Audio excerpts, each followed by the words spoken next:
as far away from America's swing states as you could possibly imagine. But election fever has taken hold. Sort of.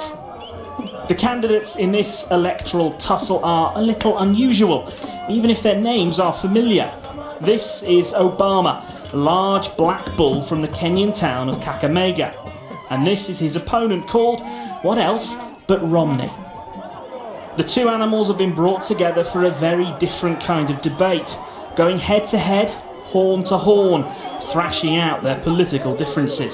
Obama, you know Obama. That's Obama. Yes, that's Obama, said this spectator. Look at Obama. I'm saying that because of the way it's tactically endowed, like Obama. It was a hard fight, but fair, and there had to be a winner. My bull is Obama. I'm very happy he won. It was a very tough fight, but he managed. He's a fighter.